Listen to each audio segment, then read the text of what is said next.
아브라함이 아침에 일찍이 일어나 나귀의 안장을 지우고 두 종과 그의 아들 이삭을 데리고 번제에 쓸 나무를 쪼개어 가지고 떠나 하나님이 자기에게 일러주신 곳으로 가더니 제3일에 아브라함이 눈을 들어 그곳을 멀리 바라본지라.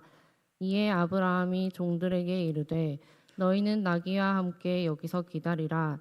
내가 아이와 함께 저기 가서 예배하고 우리가 너희에게로 돌아오리라 하고, 아브라함이 이에 번제 나무를 가져다가 그의 아들 이삭에게 지우고 자기는 불과 칼을 손에 들고 두 사람이 동행하더니 이삭이 그 아버지 아브라함에게 말하여 이르되 내 아버지여 하니 그가 이르되 내 아들아 내가 여기 있노라. 이삭이 이르되 불과 나무는 있거니와 번제할 어린 양은 어디 있나이까. 아브라함이 이르되 내 아들아 번제할 어린 양은 하나님이 자기를 위하여 친히 준비하시리라 하고 두 사람이 함께 나아가서 하나님이 그에게 일러주신 곳에 이른지라. 이에 아브라함이 그곳에 제단을 쌓고 나무를 버려놓고 그의 아들 이삭을 결박하여 제단 나무 위에 놓고 손을 내밀어 칼을 잡고 그 아들을 잡으려 하니 여호와의 사자가 하늘에서부터 그를 불러 이르시되 아브라함아 아브라함아 하시는지라. 아브라함이 이르되 내가 여기 있나이다 하매. 함께 읽겠습니다. 사자가 이르시되 그 아이에게 내 손을 대지 말라. 그에게 아무 일도 하지 말라. 내가 내 아들 내 독자까지도 내게 아끼지 아니하였으니 내가 이제야 내가 하나님을 경외하는 줄을 아노라. 아멘. 자, 오늘은 다음 세대 세우기 네 번째 말씀을 같이 나누겠습니다. 자, 제가 계속 말씀드리지만 하나님께서 우리 믿는 사람들을 향하신 두 가지 소원이 있다면, 첫 번째는 우리가 가지고 있는 믿음을 천국 가는 그날까지 정말 놓치지 말고 떠나지 말고 버리지 말고 잘 지켜가기를 하나님은 원하실 거고, 또 하나 우리의 이 믿음을 누구에겐가라도 수직 전수든 수평 전수든 간에 어쨌든 누구에겐가 나 외에 다른 사람에게 좀 전수하고 전해주는 일, 그것도 하나님이 우리에게 가진 소원이 아닌가 그렇게 생각하는데, 동의하시면 아멘 한번 하시기 바랍니다. 자, 그래서 몇 주간 제가 전도에 대한 이야기를 그래서 여러분에게 쭉 드리고 있는 중이고요. 바라기는 어쨌든 간에 지난주에도 말씀드렸듯이 전도는 무조건 어렵다는 등, 또 전도는 처음부터 내가 끝까지 다 해야 된다는 등 이런 오해는 좀 푸시고 상대방이 신뢰할 만한 벽돌 한 장을, 그리고 오늘도 내가 올려야 할 그 벽돌 한 장을 그 사람을 위해서 쌓는다 이렇게 생각하시고 조금이라도 선한 영향력을 끼쳐서 한번 그를 감동시켜 보려고 노력하고, 그리고 이 기회에 우리가 예배 시간만이라도 그 이름을 부르면서 기도하면 하나님도 반드시 언젠가 그 이름을 불러주실 날이 오지 않겠는가. 여러분 동의하시고 믿으시면 아멘 하시기 바랍니다. 한 번만 더 크게 아멘. 네, 그런 마음을 가지고 오늘 말씀을 좀 들으셨으면 좋겠다 생각하고요. 어쨌거나 저와 여러분이 이 자리에 계신 것도 알고 보면 다 누군가로부터 직접적인 전도를 받았기 때문이거나 아니면 간접적으로 예수 믿는 사람들로부터 영향을 받았기 때문에 이 자리에 계신 걸 거잖아요. 누구나 스스로 예수를 믿을 수는 없는 거니까요. 그렇다면 나 역시도 누군가에게 그런 영향을 주고 사는 것은 너무나 당연하다 그렇게 생각합니다. 옛날에 그래서 저희 어릴 때 부흥사 목사님이 농담반 진담반으로 했던 것이 기억이 나는데, 천국에 가면은 여러 라인들이 여러 줄들이 이렇게 있을 거래요. 그게 뭐냐 하면은 다 자기가 전도한 사람들 줄이래요. 그래서 자기 통해서 예수 믿은 사람들이 자기 뒤에 이렇게 쭉 선대요. 쭉 이렇게 선대요. 그러면 어떤 사람들은 줄이 엄청 긴데 어떤 사람들은 그 뒤에 아무도 없는 사람들도 있더라. 왜? 생전에 자기를 통해서 예수 믿은 사람이 한 사람도 없으니까. 물론 그 부흥 강사 목사님의 말씀이 꼭 맞는 말이라고 할 수는 없지만 그래도 영 틀린 말도 아니라고 한다면, 이 다음에 여러분도 천국 가셔서 여러분 뒤에 아무도 줄 서는 사람이 없는 그런 난처함은 없어야 되겠기에 제가 드리는 말씀이니까, 어쨌든 간에 길거리를 지나가는 남 모르는 사람도 중요하지만 여러분 가정에 있는 여러분의 아들, 여러분의 딸, 그리고 손주, 그리고 형제, 자매, 부모, 배우자, 여러분 그분들만이라도 우리가 어떻게든지 믿음을 좀 전수하고 하는 것이 우리의 마땅한 사명이다. 이런 마음에서 자, 오늘부터 저는 몇 주간 동안 우리 가족 전도에 대한 이야기를 좀 해보려고 합니다. 여러분 자녀든 뭐 하여튼 형제든 간에 뭐 손주든 간에 제가 오늘 이 주제를 여러분과 좀 같이 나누게 된 것은 사실 우리가 잘 느끼지 못해서 그렇지 지금 우리가 당면한 현실 중에 가장 심각한 현실 중에 하나는 우리의 다음 세대 숫자가 너무 줄어들고 있다는 사실입니다. 여러분 이건 인구학 통계로도 이미 정확하게 나왔어요. 제가 어쨌든 통계청 그 인터넷 홈페이지 들어가 보니까 여러분 잠깐 한번 보여드릴게요. 제가 정말 깜짝 놀랐는데 X축은 뭐냐면은 1960년부터 2024년까지 60년간의 기록이에요. 그 다음에 Y축은 0세부터 100세까지 연령을 이렇게 해놨어요. 자, 그러니까 제일 밑에 파란색이잖아요. 파란색은 저게 이제 10살 밑에 아이들, 10살 밑에 아이들이 1960년도에는 저 정도였는데 2024년도는 그 정도가 됐다는 그런 뜻이에요. 그 다음에 위에가 연두색이잖아요. 연두색은 10대, 10살부터 19살, 10대 청소년이 저 이제 연두색이고 그 위에 노란색이 이제 20대 1960년도에는 벌써 10살 밑에 10대, 20대만 해도 저렇게 많았대요. 저렇게. 그게 20대고요. 그 다음에 30대 연지색이라고 연지곤지 할 때 연지색이 30대입니다. 그 위에 빨간색 비슷하게 생긴 거. 그 다음에 그 위에 고동색 비슷하게 생긴 게 인디언 레드색이라고 그래서 40대. 그리고 그 위에 녹색 보이죠? 조금 가나다라 녹색. 그게 50대. 그리고 이제 빨간색 보이죠? 아주 가느다란 빨간색이 60대. 그 위에 거의 보일랑말랑하는 게 그 보라색인데 그게 70대. 그리고 그 위에 더 보일랑말랑한 게 하늘색인데 80대. 80대 이상은 거의 1960년대에는 보일랑말랑이었어요. 보일랑말랑. 근데 여러분 추이를 보시면 2024년 작년 말 기준으로 이렇게 내려가고 있잖아요. 그러니까 저출산 고령화가 극명하게 수치로도 드러나고 있는 거죠. 드러나고 있는 거예요.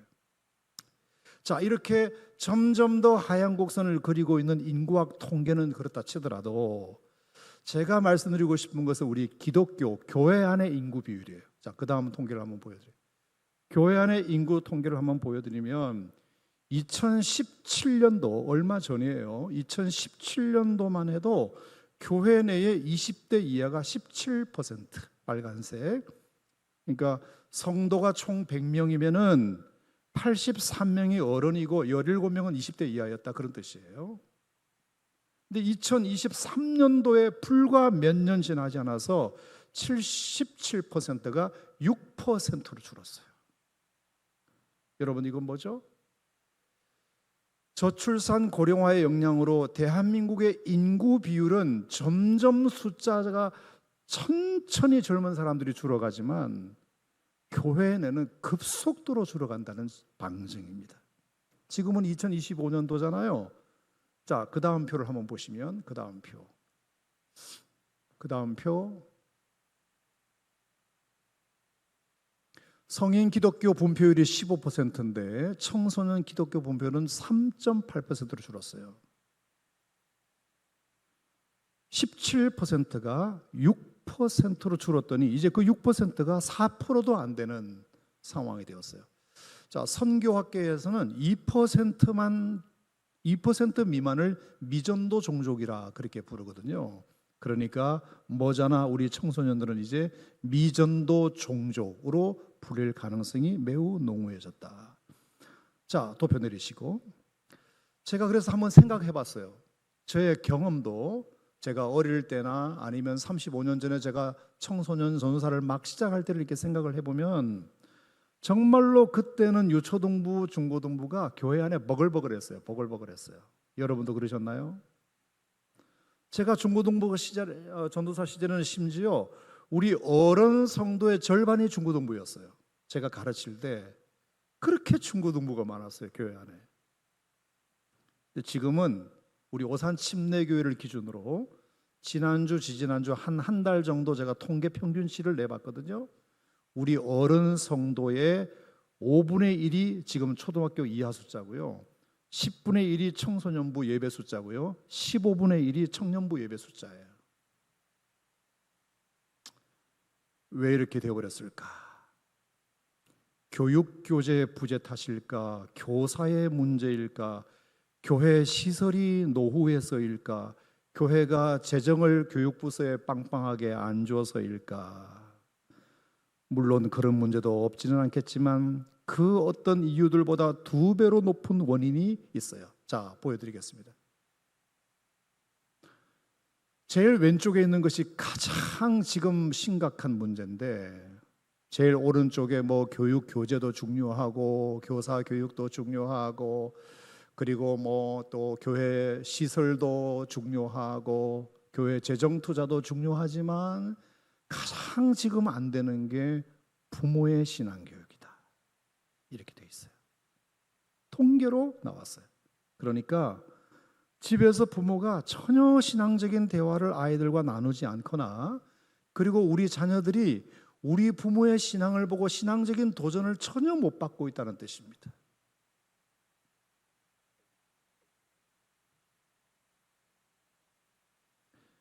그러니 애들은 교회가 교육부서에 얼마큼의 재정을 투자하는가, 교사가 얼마나 빵빵한가, 어떤 교재를 쓰는가, 시설이 괜찮은가, 이거 보고 교회 나오는 게 아니고 부모 영향 받아서 교회 나오는 겁니다. 자, 그래서 마지막 도표를 한 번 더 보여드리겠습니다. 그래서 아이들에게 설문조사를 해봤더니 내 신앙에 가장 영향을 주는 요소가 뭐냐, 엄마 아빠가 2014년도에는 비중이 57%였는데 2021년도에는 87%로 올라갔어요. 자, 내리시고요. 자, 그러니까 아주 단순하게 설명을 드리면 오산 침례교회 교육부에 누군가 한 사람이 교회에 나왔다고 칩시다. 그러면 그 19은 부모 영향받아서 교회 나오는 거고요. 분명히 부모는 믿는 부모인데 그 부모는 우리 교회에 나오는데 자식이 안 나온다. 그러면 19은 뭔지는 제가 모르지만 부모 영향 때문에 안 나오는 겁니다. 부모로부터 신앙적인 도전을 전혀 못 받고 있다는 뜻입니다. 물론 이거는 통계는 통계일 뿐이니까 너무 자책은 하지 마시기 바랍니다만 경종은 받아야 됩니다. 경종은. 그래서 이 문제를 내가 꼭 한번 다뤄야 되겠다. 자, 이렇게 마음을 먹고 믿는 부모라면 절대로 피해 가서도 안 되고 피해 갈 수 없는 이 문제 앞에 우리가 다시 도전을 받으면서 기도도 해보는 시간이 되었으면 좋겠다. 그렇게 생각이 들어서 오늘부터 아브라함의 가문 이야기를 좀 해보려고 합니다. 물론 아브라함의 가문도 여러분 아시다시피 뭐 잘한 것만 있는 건 아닙니다만 어쨌거나 여러분 아시는 대로 아브라함은 믿음의 조상이고 믿음의 제1세대고 그 아브라함의 믿음이 이삭에게 전해졌잖아요. 그리고 그 이삭의 아들 야곱에게도 전해졌잖아.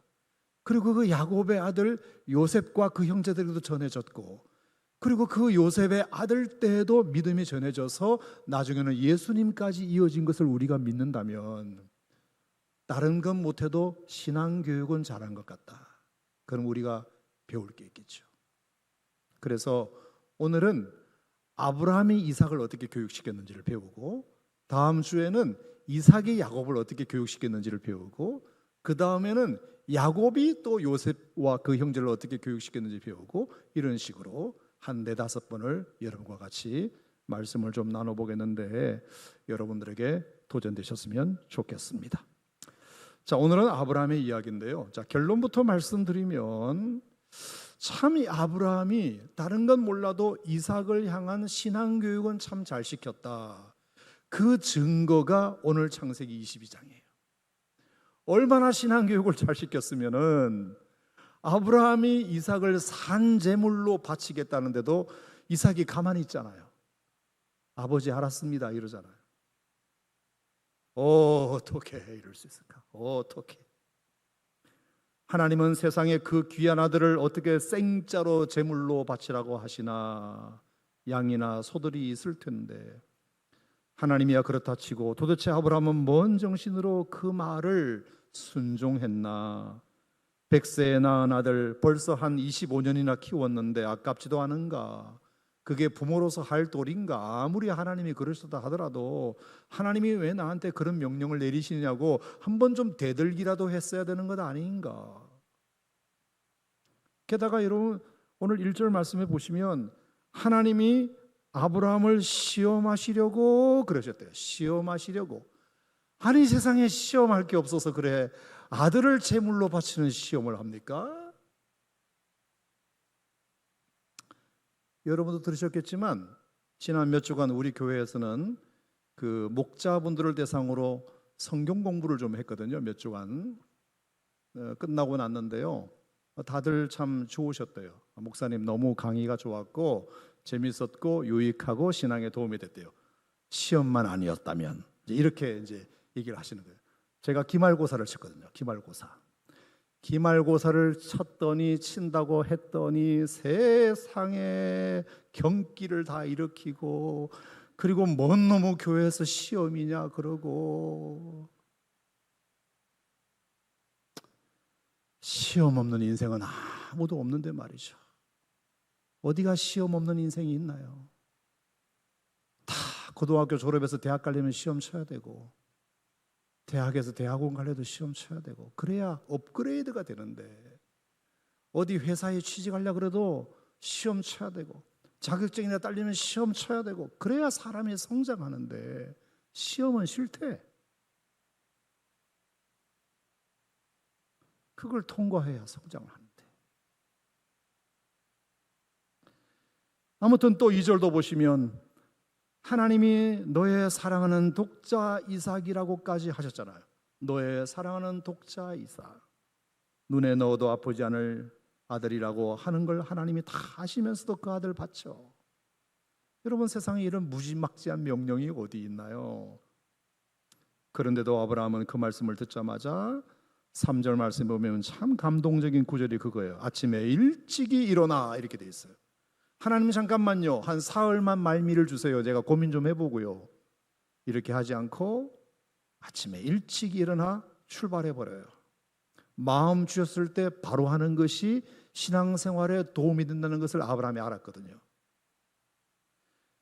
뿐만 아니라 사흘길을 걸어서 모리아산 정상에 도착해서는 실제로 그 아들 이삭을 잡으려고 10절에 보니까 정말로 아버지 아브라함이 아들을 치려고 칼까지 들었다 이렇게 되어 있어요. 칼까지 들었다. 여러분 정말 이거를 믿음이라고 해야 될지 무모함이라고 해야 될지 예수를 믿어도 진짜 이상하게 믿는 그 아브라함이잖아요. 너무 지나치잖아. 좀 적당히 믿어야지 너무 지나치잖아. 100번 1000번 양보해서 아브라함은 그럴 수 있다고 칩시다. 그래도 그는 믿음의 조상이라는 소리를 듣는 사람이고 그리고 몇 년 전에 결정적으로 하나님 말씀 안 듣고 여종 하갈을 취하여 이스마엘을 낳은 사건으로 말미암아 두 여인 간의 엄청난 분쟁이 집안에서 일어나고 이스마엘이 오히려 불행의 씨앗이 된 경험이 있으니까 아브라함이 벌써 그런 경험이 있기 때문에 이번에는 하나님 말씀 잘 들어야겠다 생각할 수 있었다고 칩시다. 하지만 이삭은 입장이 다르잖아. 이삭은 엄연히 하나님의 약속으로 100살에 낳은 아들이잖아요. 그런데도 어떻게 이런 말도 안 되는 명령에 이삭은 가만히 있었을까? 25살이면 진짜로 가장 힘이 왕성한 청년의 나이인데 아버지 왜 그래요? 치워요. 그럴 수 있잖아요. 아버지 나이가 125살 증조 할아버지 격 되는 아빠를 그 한 사람을 못 말려서 이삭이 순종했을까요? 물론 이삭도 한 번은 이상한 게 있어서 물었어요. 7절에 보니까 아버지 불과 나무는 있는데 번제할 어린 양은 어디 있나요? 그랬더니 아버지가 당황해가지고 아, 그건 말이야 하나님이 친히 준비해 줄 거야, 이런 말은 했지만 아무리 돌아봐도 준비된 양이 없잖아요. 근데 이삭은 그 말을 믿어요. 아버지 말을 믿어요.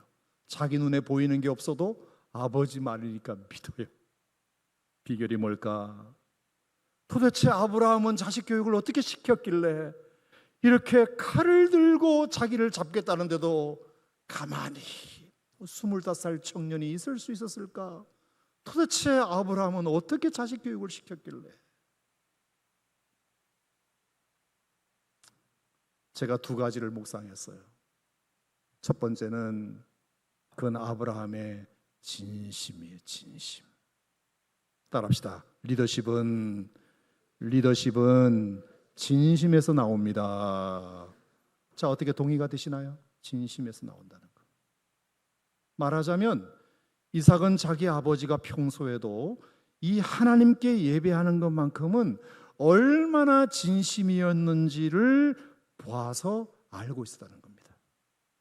우리 아버지는 딴 건 몰라도 예배 드리는 것만큼은 정말 진심인 분이야. 그건 아무도 못 말려. 그리고 또 아들 입장에서 볼 때 그게 그렇게 나빠 보이지는 않아요. 참 멋있어 보인다. 우리 아버지가 하나님께 예배드리고 제사 드리는 것만큼은 정말로 진심이셔. 여러분, 실제로 아브라함의 기록을 이렇게 쭉 살펴보면 정말로 이 아브라함이 예배의 진심이었던 것이 흔적들이 몇 가지 보여요. 자, 예를 들어서 창세기 12장 7절 8절 말씀을 제가 읽어드리면, 여호와께서 아브라함에게 나타나 이르시되 내가 이 땅을 너의 자손에게 주리라 하신지라. 자기에게 나타나신 여호와께 그가 그곳에서 제단을 쌓고, 자, 예배 드린 거잖아요. 거기서 베델 동쪽 산으로 옮겨 장막을 치니, 옮겼어요. 서쪽은 베델이고 동쪽은 아인데 그가 그곳에서 여호와께 또 제단을 쌓고. 자, 이사 가는 곳마다 하나님께 예배드리는 것을 먼저 했다, 그런 뜻이에요. 자, 13장도 보면 그가 처음으로 제단을 쌓은 곳이라 그가 거기서 여호와의 이름을 불렀더라 그러면서 또 예배를 드렸고요. 이에 아브라함이 또 장막을 옮겨서 헤브론에 있는 마므레 상수리 수풀에 이르러 거주하며 거기서도 여호와를 위하여 제단을 쌓았더라. 하여간 아브라함은 일단 예배 드리는 것만큼은 아주 대빵인 것 같아요. 이삭은 이것을 익히 알았을 거고요. 당일 현장에서도 본 거죠. 22장 5절에 모리아산 밑에 일행이 다다르자 함께 온 종들은 거기서 기다리라고 말하고, 이제부터는 아들하고 나하고 둘이만 갈 테니까 둘이 가서 예배드리고 너희한테 돌아올 거야. 하나님이 뭔가 예배해 놓으셨을 거라는 것을 믿음으로 올라가는 모습. 8절에도 보면 산에 올라갔잖아요. 아무래도 이상하잖아요. 나무도 있고 불도 있는데 양이 없잖아요. 그래서 이삭이 물었잖아요. 하나님이 친히 준비해 주실 거야. 이러면서 하나님에 대한 그 아브라함의 진심 어린 믿음을 보여줘요. 그걸 이삭은 알았던 거죠. 내 아버지가 딴 건 몰라도 하나님께 예배드리는 것만큼은 진짜 진심이다. 하나님을 위해서 뭔가 하는 것만큼은 정말 못 말린다.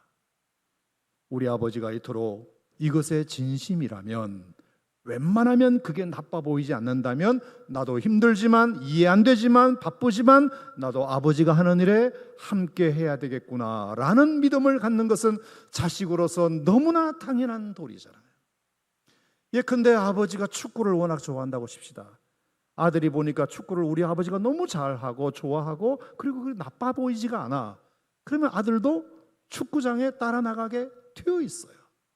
우리 아버지가 골프를 좋아하거나 테니스를 좋아하면 그게 나빠 보이지 않고 괜찮아 보여. 그러면 아들이 아빠가, 야, 오늘 아빠가 테니스 하는데 너 한번 같이 갈래? 그러면 웬만하면 따라가죠. 아빠가 그 테니스에 진심이고 그게 나빠 보이지 않으니까 아들이 그것을 거부할 리가 없잖아요. 그런데 왜 교회만큼은, 왜 신앙생활만큼은 안 될까? 여러분, 정말로 죄송한데요, 여러분이 신앙생활에 진심이 아니라는 뜻이에요. 예배를 진심으로 생각하지 않으신다는 뜻이에요. 죄송해요.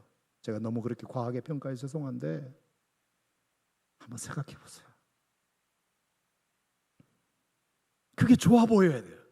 그게 좋아 보이고 그게 멋있어 보이고 우리 아버지 우리 어머니가 정말로 예배드리는 것만큼은 목숨 걸고 하셔. 그리고 그것이 나빠 보이지가 않아. 그러면 웬만하면 자식 새끼가 부모 말을 듣지. 그걸 거부하고 안 나간다고 버텨요?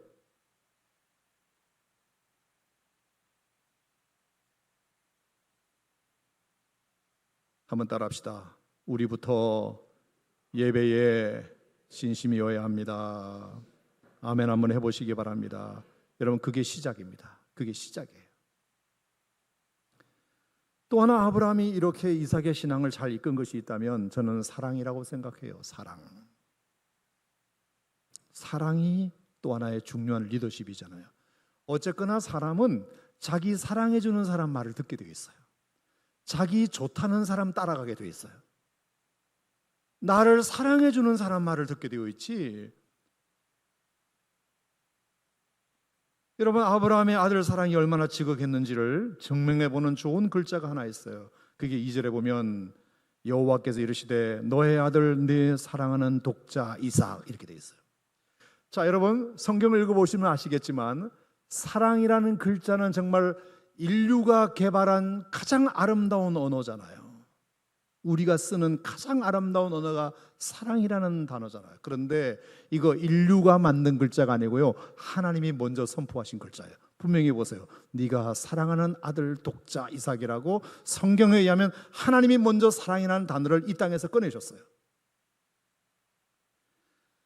뭔지는 모르지만 아브라함이 아들 이삭을 가만히 사랑하는 걸 지켜보니까 정말로 저 아브라함이 이삭을 위하는 모습에다가 어떤 단어를 좀 붙이고 싶은데 지금까지 인류가 쓰지 않은 단어 하나를 하나님이 붙여주셨어요.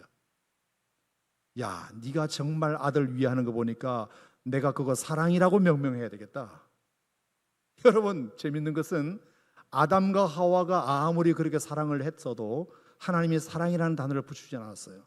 내 뼈 중에 뼈요 내 살 중에 살이라고 이렇게 아담이 하와에게 고백은 했었어도 왜 사랑이라는 글자를 붙이지 않았느냐 하면은 그들이 선악과를 따먹고 하나님이 막 혼내시려고 할 때 아담이 뭐라 그랬죠?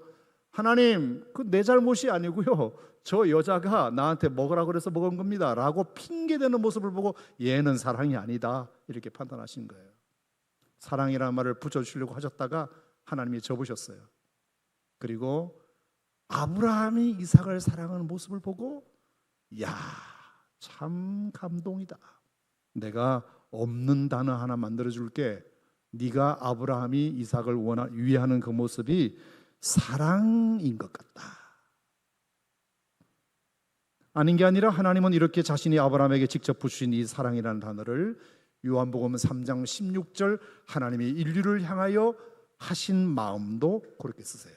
뭐라 그랬죠? 하나님이 세상을 이처럼 사랑하사 독생자를 주셨으니 이는 그를 믿는 자마다 멸망하지 않고 영생을 얻게 하려 하심이니라. 그래서 우리는 그 사랑에 감복해서 어느 누구든 자기 목숨도 내놓는 순교자도 있는 것입니다. 예수님도 마찬가지입니다. 이 아버지 하나님의 사랑 때문에 성육신도 하셨고요, 이 하나님의 아버지의 사랑 때문에 십자가도 주셨어요.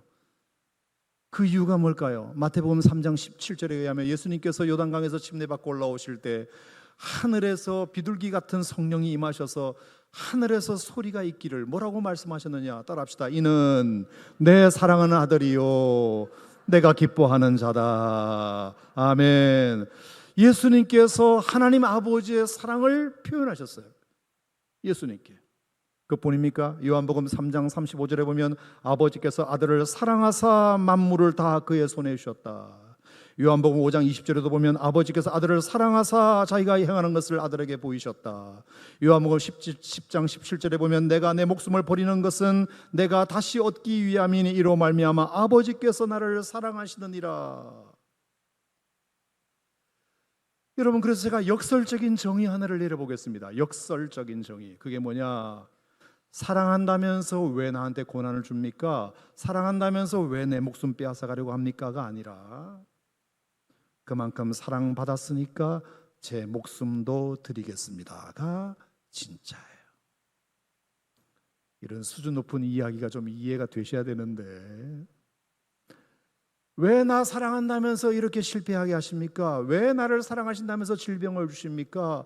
왜 나를 사랑한다시면서 이렇게 고난을 주십니까? 이렇게 대들 게 아니고, 하나님이 나를 사랑하시는데도 고난을 주시는 것에는 무슨 뜻이 있으시겠죠?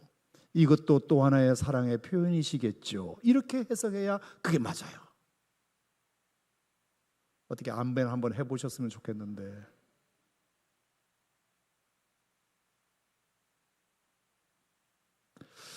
엊그제 학기 말이 되었어요. 이제 제가 가르치는 학생들 수업을 이제 마무리를 하고 이제 레포트 다 뭐 레포트도 받고 시험도 치고 이제 정리를 했는데, 제가 애들 가르치면서 10년도 넘게 받은 레포트 중에 하나가 있어요. 그게 이제 부모님과의 인터뷰 그런 과제인데, 정말 10년 만에 제일 눈물 나는 레포트를 이번에 하나 받았네. 제가 그거 하나 소개해드리고 말씀을 마치겠습니다. 제가 한 번도 안 빼놓고 10년 동안 애들한테 낸 숙제 중에 하나가 뭐냐면 부모님과의 이제 인터뷰 과제인데, 6개 질문을 엄마하고 아빠하고 저녁 먹고 차 한잔 마시면서 6개 질문을 하고 그 질문에 대한 답을 적어 와라, 이거예요. 뭐 간단하죠. 그리고 이제 그 인터뷰를 하면서 느낀 느낌을 총평으로 적어 오게 하는 것이 이제 숙제거든요. 그래서 이번에도 냈더니 한 여학생이 이렇게 답을 적어서 제출한 거예요. 질문 중에 첫 번째 질문은 뭐냐면, 엄마가 지금까지 살면서 가장 추웠던 시절은 언제야? 이 질문이에요. 이랬더니 이 엄마가 이제 뭐라고 답을 했느냐 하면은, 너가 아빠랑 결혼해서 살았던 시절이 가장 추웠다, 이렇게 적어낸 거예요. 실제로 그래서 그 두 분이 지금 헤어져서 이혼하신 상태래요. 자, 두 번째 질문은 뭐냐? 그럼 지금까지 살면서 가장 따뜻했던 시절은 언제야? 이게 두 번째 질문이에요. 엄마가 살면서. 그랬더니 그 엄마가 뭐라고 대답을 했느냐? 그야 네가 이 땅에 나를 통해서 태어나 내 품에 처음 안았을 때지. 그리고 너가 지금까지 잘 자라주고 있는 모습을 지금도 볼 수 있다는 것이 가장 따뜻해. 이렇게 대답을 했어요. 뭉클하죠. 근데 여기서 끝이 아니에요, 여러분. 몇 가지 질문들이 더 있었고, 그리고 이제 마지막에 제가 자유질문이라 그래가지고 교수가 내준 질문 말고 혹시 인터뷰하다가 생각난 질문이 있거나 평소 궁금한 것이 있으면 엄마한테 질문해도 좋아. 그래서 하나 정도는 자유질문란을 주었어요. 이 친구가 뭐라고 질문을 했느냐 하면은, 엄마, 지금까지 살면서 가장 잘했다 싶은 결정이 있다면 뭐야? 잘했다 싶은 결정이 있다면 뭐야? 그런 거예요. 그랬더니 이 엄마가 대답한 것이 뭔지 아세요? 너가 아빠랑 결혼한 거, 이렇게 적었어요. 그러니까 딸이 깜짝 놀랐어요. 엄마, 방금 가장 추웠던 시절이 우리 아빠랑 결혼해서 산 세월이 가장 추웠다며. 근데 가장 잘한 결정이 아빠랑 결혼한 거라고? 그게 무슨 말이야? 그랬더니 이 엄마의 눈물 나는 답이 뭐냐면, 그래서 네가 이 땅에 태어난 거잖아. 그래서 네가 내 딸이 된 거잖아. 너를 만나서 함께했던 기쁨의 시간들은 너희 아빠와 살았던 고통의 시간들을 충분히 상쇄하고도 남으니까. 그래서 나는 몇 번이고 같은 선택을 할 거야. 너희 아빠랑 결혼할 거야. 그래야 네가 내 딸이 될 수 있으니까. 저는 지금까지 이런 답변을 한 번도 들어본 적이 없어요. 이번에 한 학생이 이런 답을 제출했어요. 얼마나 눈물이 나고 많은 생각이 있었어요. 많은 생각이. 너무나 지금 맺고 있는 이 열매가 너무 귀하기 때문에 이 열매를 위해서라면 내가 어떤 고통도 참아낼 수 있어, 이런 뜻이잖아요. 그 고통이 고통으로 느껴지지 않아. 왜? 지금의 이 열매가 너무 소중하니까. 그래서 내가 아프지만 이 열매를 위해서라도 그 고통을 선택할 거야.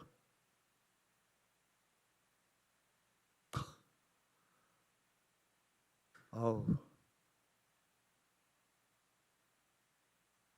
그러니 이 학생이 그 얘기에 어떤 다짐을 했겠습니까? 나라는 존재가 엄마에게 이토록 귀한 존재인지를 몰랐구나. 나는 이제 그런 엄마를 위해서라면 뭐라도 할 것이며 내 삶에도 최선을 다할 것이다.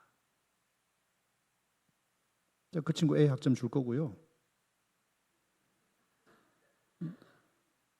너무 감동적이었어요. 엄마의 이런 사랑이 있는데 어떻게 그 아이가 잘못될 수 있겠어요? 엄마의 이런 사랑이 있는데 어떻게 엄마 말을 거역할 수 있겠어요? 그까지 교회 한번 가는 거 그거 못 해줘요? 이삭은 죽기까지 했다는데 뭐가 잘못됐느냐? 첫 번째, 여러분에게 진심이 없던 거예요. 하나님 앞에 내가 신앙생활하는 나 자신에게 문제가 있는 거예요. 내 신앙에 뭐가 문제가 있는 거예요. 그래서 옛날에 여러분 그 사진 하나 보여드리면 저런 사진이 있죠. 정말 차디찬 교회 지하실 하여튼 바닥에 꿇어 앉으셔가지고 포대기에다가 애 하나 업고 둘째, 그리고 큰 애는 앞에다가 내어놓고 낡은 성경책 앞에 놓고 철야기도인지 무슨 수요예배인지는 모르지만 저 어머니가 저렇게 눈물을 흘리면서 기도하는 그 모습을 등에서 느끼고 앞에서 봤을 거 아닙니까? 우리 엄마가 힘들고 어렵게 사는 걸 아는데 그래도 우리 엄마가 예배만큼은 진심이고 기도하는 것만큼은 진심이라는 것을 느꼈을 거 아니에요. 그 어떻게 저런 아이가 잘못될 수 있겠습니까? 어떻게 저런 아이가 교회를 떠날 수 있겠어요? 엄마가 그까지 교회 한번 가자는데 안 가. 어떻게 그럴 수 있겠어요? 엄마가 진심이면 아이는 따라오게 돼 있어요. 여러분의 신앙생활이 어딘가 건성건성이 있었다는 뜻이 됩니다.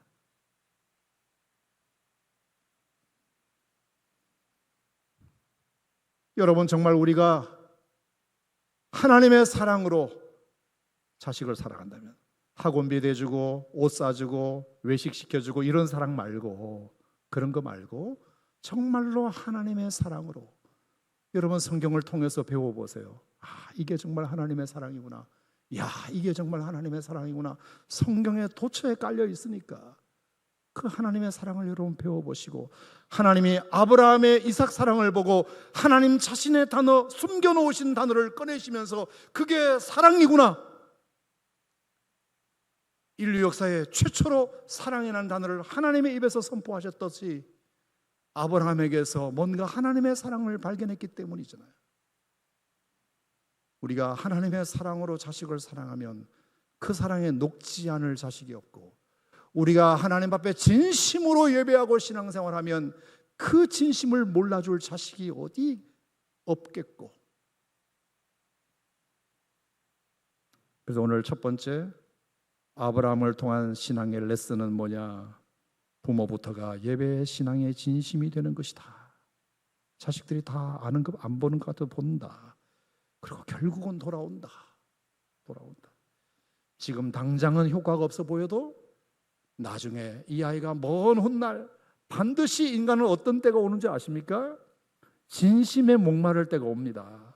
가식적인 세상 속에 살다가 몇 번 이렇게 한번 당해보잖아요. 믿었던 친구한테 배신도 당해보고 등등등등 당해보면 정말로 진심이 없나? 그러다가 부모 생각이 언뜻 나요. 우리 엄마 아빠는 그래도 이렇게 힘든 가운데서도 그때 예배당 다녔지, 기도하러 다니셨지, 내가 그걸 너무 몰라드렸네. 그때라도 나오든지, 아니면 여러분이 무덤에 들어가서 천국에 갔었을 때라도, 나중에 장례를 치르면서라도 언젠가는 여러분이 보인 그 진심이 자식에게 통할 날이 반드시 옵니다. 아멘 한번 해봐봐요. 반드시 와요. 그러니까 끝까지 하나님 앞에 진심을 보이세요. 그리고 하나님의 사랑으로 자녀들을 사랑하세요.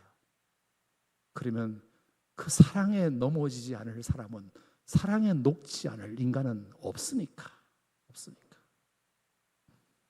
그냥 겉으로만 이거 해주고 저거 해주고 그런 사랑이 아니라 진심으로 사랑하면 됩니다. 탕자가 아버지 재산 분깃을 받아가지고 한번 잘 살아보려고 허랑방탕해서 먼 길로 도망갔어요. 실컷 돈 써봤습니다. 근데 돈이 떨어졌잖아요. 돼지 지엄 열매도 못 먹을 상황이 되었어요. 자, 그때 이제 어떻게 결정할 건가가 중요해요. 첫 번째, 아빠한테로 갈 건가 아니면 딴 데로도 갈 건가, 어디 공장으로 팔려갈 건가 어디로 갈 건가, 이걸 결정해야 되는데 너무 감사하게도 이 둘째 아들이 아버지께로 돌아갈 것을 결정해요. 이미 아버지로부터 지은 죄가 많은데도 그 부끄러운 자신의 모습을 아버지한테 가서 해결받으려고 해요. 무엇이 전제되었기 때문일까요? 이 부끄러운 모습이지만 아빠한테 가면 내 아빠가 받아줄 거라는 믿음이 있었기 때문이겠죠. 아니나 다를까 완전히 남루하고 거지 상거지로 해서 돌아가는데 세상에 저기 가보니까 아빠가 계셔. 동구 밖에. 아마 어제도 계셨던 것 같아. 아마 그저께도 있었던 것 같아. 아마 지난달에도 있었던 것 같아. 그 자리에. 아들을 보자마자 아들이 달려가기도 전에 아버지가 먼저 뛰어와서 와락 안으시고 볼에다가 입을 맞추시고, 여봐라, 죽었다가 살아나더니 돌아왔다. 잃어버렸다가 아들 다시 찾았다. 잃었던 아들을 다시 찾았다. 송아지 잡아라, 새 신발 사라, 가락지 갖고 와라, 새 옷 가져와라, 그리고 잔치를 벌이자. 여러분, 이것이 우리 하나님의 사랑이고 우리가 믿는 예수님의 사랑입니다. 그래서 우리가 그 예수님을 위해서 시간 들이고 물질 들이고 몸 들이는 것을 아까워하지 않듯이 우리가 사랑을 알면 뭐든지 하게 돼 있어요. 그까지 교회 가자는 그거 하나 못 들어주는 자식, 여러분, 그것은 여러 상황들이 있을 수 있겠지만 뭔가 나에게 사랑이 부족하고 내가 하나님 앞에 예배하는 그 진심 있는 태도가 부족해서 그럴 수 있다. 죄송해요. 너무 과하게 말씀드렸다면 죄송하고, 하지만 경종은 받으셨으면 좋겠어요. 그래서 내 부모부터 나부터 신앙생활 똑바로 해야 되겠구나. 여러분, 그러면 반드시 흘러갈 줄로 믿습니다. 기도하겠습니다. 하나님 아버지, 오늘 이 시간 주님 앞에 예배에 나와서 말씀을 듣고 갑니다. 우리의 믿음이 다음 세대까지고 흘러야 되겠는데 하나님, 이게 숙제입니다. 하지만 반드시 답이 있으리라 믿고 아브라함이 이삭을 잘 키웠듯이 우리도 예배에 먼저 진심이게 하여 주시고 하나님의 사랑으로 자식을 사랑할 수 있는 마음을 주셔서 아버지, 그것에 감복하여 우리 자녀들이 주께로 돌아오는 날이 속히 오게 하여 주시옵소서. 우리 한 1분간만 기도하겠습니다. 여러분 자녀들의 이름을 부르면서, 여러분 형제 중에 이름을 부르면서, 여러분 남편 이름을 부르면서 우리 같이 주께로 돌아오기를, 하나님 제가 이 이름을 불러드리니 하나님이 이제 그 아들의 이름을 불러주시옵소서. 우리 같이 기도하겠습니다.